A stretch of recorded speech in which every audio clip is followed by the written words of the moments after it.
नमस्कार, मी शिल्पा खेर, उपाध्यक्ष Bhagyashree foundation. Bhagyashree foundation मार्फत सक्षम नागरिक मोहीम हा जो उपक्रम आहे तो महाराष्ट्रातील विविध भागांमध्ये सुरू आहे आणि कोल्हापूर जिल्हा परिषदेच्या प्राथमिक विभागाच्या सर्व शाळांमध्ये हा उपक्रम आणि याच्या अंतर्गत रोजनिशी उपक्रम ज्याचे मार्गदर्शक डॉक्टर अनिल काकोडकर आहेत आणि आत्मनिर्भर युवक उपक्रम ज्याचे मार्गदर्शक lieutenant general doctor Dattatray Shekatkar आहेत. मला एक महत्त्वाची गोष्ट आपल्याला सांगायची आहे, ती म्हणजे जेव्हा कुठलाही उपक्रम कोणतीही संस्था आणते, मग ते प्रायव्हेट शाळा असू देत, शासकीय शाळा असू देत, जी संस्थेत आपण तो उपक्रम राबवणार आहोत त्या संस्थेमधील घटकांचं सहकार्य हे फार आवश्यक असतं आणि फार महत्त्वाचं असतं. याचा अनुभव आम्हाला प्रत्येक ठिकाणीच येत आहे. कोल्हापूर जिल्हा परिषदेविषयी जर म्हणायचं झालं तर तेव्हाचे जे मुख्य कार्यकारी अधिकारी माननीय संजय सिंह चव्हाण आणि शिक्षणाधिकारी उबाळे मॅडम, तसेच आत्ताचे मुख्य कार्यकारी अधिकारी माननीय श्री संतोष पाटील, जिल्हाधिकारी श्री अमोल येडगे आणि आत्ताच्या शिक्षणाधिकारी श्रीमती मीना शेणकर मॅडम यांनी जे अमूल्य सहकार्य केलेलं आहे, त्यानंतर सर्व गट शिक्षणाधिकारी, सर्व केंद्र प्रमुख, विषय तज्ज्ञ, विषय शिक्षक, इतर मुख्याध्यापक, शिक्षक या सर्व घटकांनी जे सहकार्य केलेलं आहे त्यामुळे हा जो उपक्रम आहे तो विद्यार्थ्यांपर्यंत व्यवस्थितरित्या जात आहे आणि याचं सर्व श्रेय ह्या तिथे काम करणाऱ्या शिक्षकांना मुख्यत्वे जातं. तर ह्याविषयीचे त्यांचे जे अभिप्राय आहेत ते आपण ऐकूया.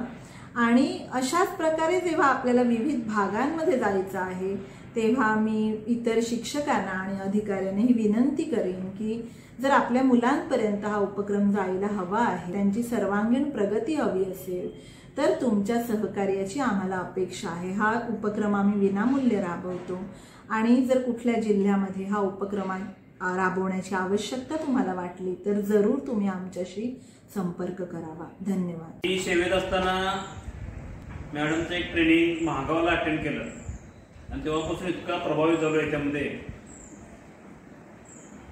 रोजनिशी उपक्रम हा तसा खूप महत्वाचा आहे. मी जरी सेवान झालो असलो तरी ह्या उपक्रमाशी अजून कनेक्ट आहे. विद्यार्थी स्वतःहून व्यक्त होतात. दैनंदिनी हे स्वतःला तपासून घ्यायचं एक फार मोठं यंत्र आहे. लक्षात घ्या, डॉक्टरपेक्षा आता तुम्ही एखाद्या वैद्याकडे गेला, डॉक्टरकडे गेला, तुम्ही डॉक्टरच्या टेबल झोपा आणि विचारा बघा डॉक्टरला, मी आलो तुमच्याकडे, असं गप्पच झोपा. ते टेथोस्कोप ठेवतील, बीपीची मशीन लावतील आणि काय काय करतील, शुगर सांगतील, तुमचा बीपी सांगतील, सगळं सांगतील, पण तुम्हाला काय झालंय हे तुम्ही सांगितल्याशिवाय डॉक्टर सांगणार नाही. किती विद्वान डॉक्टर असतो, एमडी राहू दे ना आणि कोणी राहू दे, तुमच्या पोटात दुखालंय, छातीत दुखालंय, पाय दुखतंय, डोकं दुखतंय, कुठं दुखतंय हे तुम्ही स्वतः सांगितल्याशिवाय डॉक्टरला सांगता येत नाही. तुम्ही तुमचा आधार सांगावा लागतो. करू नका तुमचं. आपण गेलो एमडी डॉक्टर कुठल्या तरी आणि झोपलो त्याच्या ऑर्डर त्याच्या कम्प्युटर रूम मध्ये आणि सांगा मला डॉक्टर तुम्ही एवढे विद्वान डॉक्टर आहे, मला काय झालं ते सांगा बघा. या जगातला कोणताही डॉक्टर हे सांगू शकत नाही. आपण सांगायला पाहिजे. जरा पाठ दुखायला लागले, जरा कालपासून कंबर दुखते किंवा जरा डोकं दुखतं, जरा फ्रेश वाटत नाही, हे जेव्हा आम्ही सांगेल तेव्हा डॉक्टर आपली तपासणी सुरू करतो. तसं या दैनंदिनीच आहे. 10वीतला विद्यार्थी असो, 9वीतला असो, 8वीतला असो, पहिलीच्या मुलानं लिहिलेली दैनंदिनी माझ्याकडे संग्रह आहे. आपण भर भर भर भर इतकं वेगात चाललोय. आता रिटायर झाल्यानंतर कधी कधी येतोच जातो त्या नोकरीच्या गावात, कुठे शाळा दाखल त्या गावात गेल्यानंतर एक ठराविक विद्यार्थी भेटला की तिथल्या सगळ्या आठवणी होतात. पण तिथं आपण जर अंतर्मुख विचार केला तर मी या गावात किती लोकांना घडवून बाहेर पडलो. मग कदाचित एखादं गावातलं मोडलेलं लग्न सुद्धा तुम्ही जुळवलं असेल, कदाचित एखादं भांडण, भाऊ बंधूचं भांडण सुद्धा सोडलं असेल, कदाचित एखादा माणूस आजारातून तो दगावणार होता पण तुम्ही त्याला तुमच्या गाडीवरून नेऊन त्याला दवाखान्यात नेऊन पोचवून वेळेत त्याला उपचार करून त्याला जगवला असेल. ही साधीशी घटना तुमच्या लक्षात राहते. तुम्हाला ते डीए किती होता आणि घरभाडे किती होतं आणि बेसिक किती होतं या गोष्टीपेक्षा ही गोष्ट आयुष्याची खूप महत्वाची आहे. रोजनीचे उपक्रम आहे याची सुरुवात तर तुमच्यापासून करा. ही तर तुमचं आजचं रोजचं. मोठ्या मोठ्या विद्वान माणसांनी आपली रोजची रोजनी लिहिलेली आहे.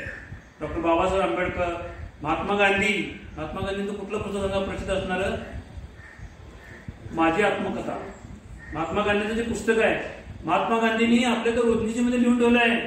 मी सिगारेटची थोडकं पडलेली कशी ओढली, मी वाईट वळणाला कसं लागलो, की त्यांनी रोजनिशीमध्ये लिहिलं आणि कालांतराने त्यांना ते समजलं की मी किती वाईट वागलो. नंतर त्यांच्यातून कमालीचे त्यांचे राष्ट्रपिता झाले. आज भारतातल्या चलनाच्या नोटेवर त्यांचा भोग आहे.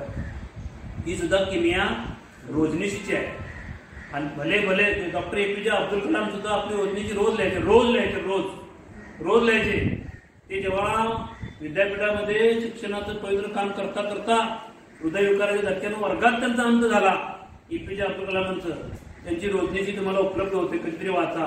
त्यांनी आपल्या रोजनिशीमध्ये लिहिलं होतं, मला या जगातून जाण्याची संधी अशी मिळावी की मी इथून जगातून जाताना विद्यार्थ्यांच्या समोर असावं. हा माझ्या जीवनातला अत्यंत आनंदाचा क्षण असेल. लोणावळ्याला राज्यस्तरीय प्रशिक्षण होतं आणि राज्याच्या संचालिका डॉक्टर शकुंतला काळे मॅडम मी त्यांच्या जवळ जाऊन मुलाखत घेतले. जवळ जाऊन तुम्ही रोजनिशी वगैरे लिहिता का? हो सर म्हटले. कसं का तुम्ही? मला पण ती सवय आहे.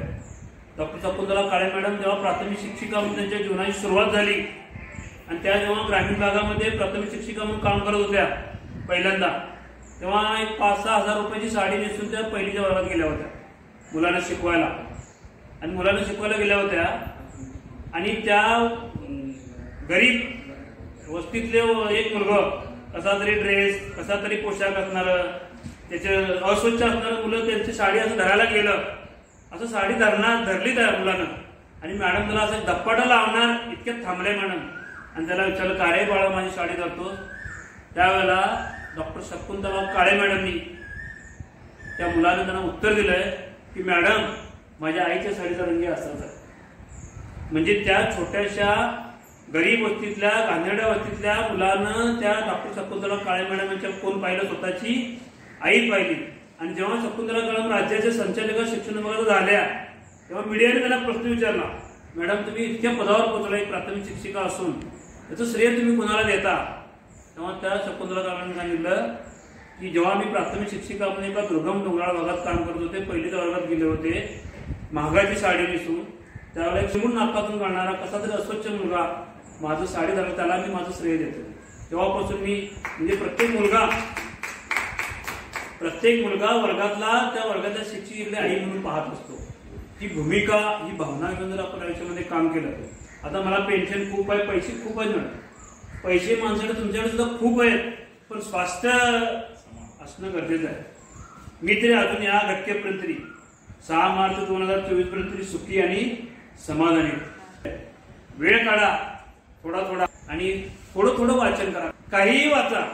जसं चहाशिवाय जमत नाही, नाश्त्याशिवाय जमत नाही, जेवणाचं जमत नाही, बीपीची गोळी खाल्ल्याशिवाय जमत नाही, तसं वाचल्याशिवाय थोडं जमत नाही, असं माझं तरी आहे. ती सवय तुम्ही लावून घ्या. मी पहाटे 4 वाजता उठतो. 4 वाजता उठल्यानंतर 4 ते 5 काहीतरी म्हणून वाचतो. आता आज एक पुस्तक वाचून आलं मी, अंधारातले दिवे. म्हणजे थोडंसं वाचायचं. 5 वाजता मी उठतो, 5 वाजता 7-8 किलोमीटर चालून येतो आणि मग 6 वाजता आपलं जीवनाचं घाटगडगड दिवसभरातलं सुरू असतं. तर थोडं काहीतरी वाचत त्याला, त्याच्यामुळे आपलं मन फ्रेश राहतं. त्या रोजनिशी उपक्रम खूप महत्वाचा आहे. आपला तालुका, मॅडमनी मला म्हटलं, कांबळे सर तुमच्या तालुक्यात आम्ही आलोय, मला माझी कॉलर टाईट व्हावी, तुम्ही इथून जाऊन तर निदान तुमचं ते केंद्रातलं कोण ते काम करतोय त्या शिक्षकाची हितगुज करा. आदेश नको. आदेशानं कामं होत नाहीत, विनंतीनं भरपूर कामं होतात, असा माझा अनुभव आहे.